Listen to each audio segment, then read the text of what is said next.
বন্ধু-বান্ধৱীসকল আৰু এফালে দেখিছেনে ৰচুন আদা পেষ্ট বনাই লৈছোঁ আৰু এফালে লাই আলুগুটি মিহিকৈ কাটি লৈছোঁ।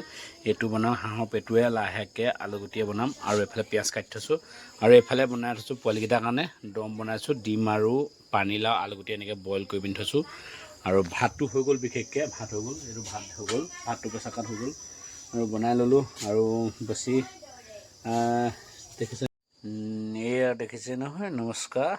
আৰু মই এতিয়া বৰ্তমান ডিম ফ্ৰাই কৰিম ইফালে ধুনীয়াছে আৰু বইল কৰি থৈছোঁ পানীলাও আলুগুটি আৰু লগতে বিলাহী ধনিয়াবোৰ শুকাই গৈছে, তেওঁ ধুই পেলাই থৈছোঁ। এইটো পিঁয়াজ, এইটো ৰচুন আদা পেষ্ট কৰি থৈছোঁ। ধুনীয়াছে বনাম এতিয়া। এইকেইটা আগত ফ্ৰাই কৰি লওঁ দেই। এইকেইটা ফ্ৰাই কৰি লৈছোঁ।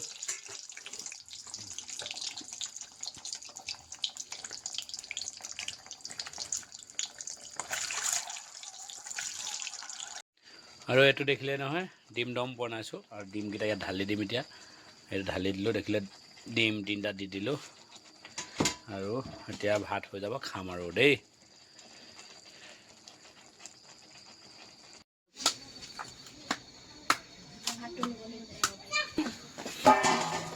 জলকীয়া, চালাড, ভাত আৰু এইফালে হৈ গ'ল মাংস। এইটো মাংস বনাইছিলোঁ, কি মাংস?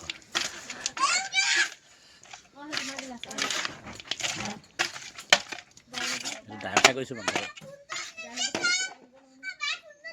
লৈছোঁ। দেখিছেনে? ভাতটো খাই লওঁ আৰু হৈ গ'ল এতিয়া বৰ্তমান। ডিম দম বনালোঁ, এইফালে লাহেকৈ আৰু পেটুৱে বনোৱা হ'ল আলুগুটি দি পানি আৰু এফালে ভাত লগত থাকিব জলকীয়া। একদম ধুনীয়াছে খাই লওঁ দেই। ভাতটো খাই লওঁ আৰু দেখিছেনে কেনেকুৱা লাগে, টেষ্টিং কম। আজি বেটা বেটিতে ভালেই পাইছে, এতিয়া মজা পাইছে দেই।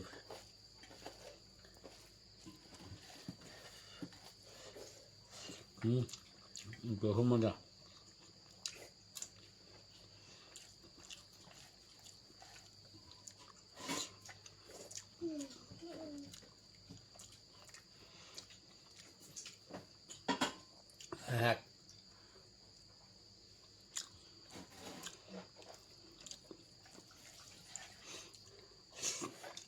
Bye bye.